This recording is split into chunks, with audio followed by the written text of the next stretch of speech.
blind spots did you have to confront in the traditional manufacturing community, or even in your own organization, to try to evangelize software-driven and CapEx light manufacturing? How did you overcome these blind spots, or were there any? Well, what I would say is now we have 8 major global automotive brands as customers of Divergent. Mm-hmm. We do have now a full digital manufacturing system that does that generative design, print, and assemble. Mm-hmm. It's based on a full software hardware stack that we've developed internally, not putting together external point solutions. What you just said, I want to ask you though. But you just said you have a full software stack that is proprietary. That seems to me like the crux of it all, that you had to embrace a new way to design and move through the build process, a whole stack that is different than the stack as it would have existed. Is that a fair assessment? Yes. So imagine you not only need to be able to use high performance computing to do all of the engineering constraint trade-offs, Mm-hmm.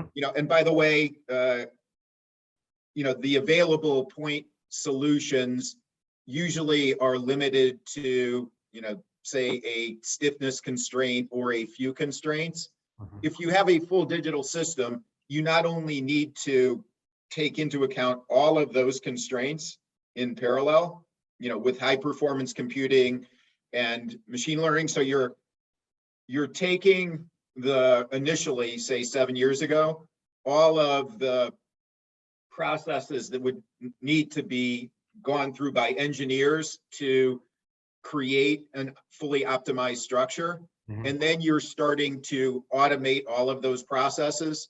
Then you're adding in machine learning to accelerate the processes, to make sure you're efficient with processing and bandwidth, and in some cases to come up with unique solutions to full Pareto optimization. But on top of that, you need to, for example, there is, if you're really achieving the kind of rate and cost that we are for printing, you have to have laser efficiency in a build chamber. You have to have the right kind of packing, and then if you are going to have the right kind of cost-effective rate of assembly, you need to have those Lego blocks that you're building, be in the optimal size and design in order to assemble. So all of those different pieces are being optimized together. Yeah. So let me ask you on that. So did you find all of this optimization? Did it occur linearly the way it traditionally goes, where one learning leads to the next learning, needs an election learning, or did you find it was accelerating, like you were like exponential, like learnings led to multiple new ways of doing things, or because traditionally things tend to build on each other. It's like a waterfall effect where and what I see in digitization is you get transformative change because the computers are helping you do things better and faster, and learning is everywhere. What would you think, it's linear or exponential, or a little of both? I'd say at the start, you're really automating a set of existing processes. Right. And then as you put together the machine, then, there are so many unknowns, known unknowns and many unknown unknowns, that very quickly things are accelerating and there are unique solutions that are appearing. But the important thing is, I would say that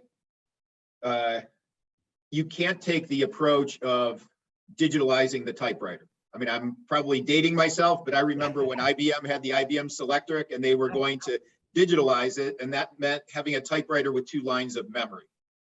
No, you have to do what Doug Everhart did in 1969 when he did the architecture for what a graphic user interface and mouse and desktop system would look like. You have to come up with a new architecture and then create the first minimally viable version of a full system. Once you have that full system, even if it's in its alpha state or beta state, then you're massively accelerating learning and innovation.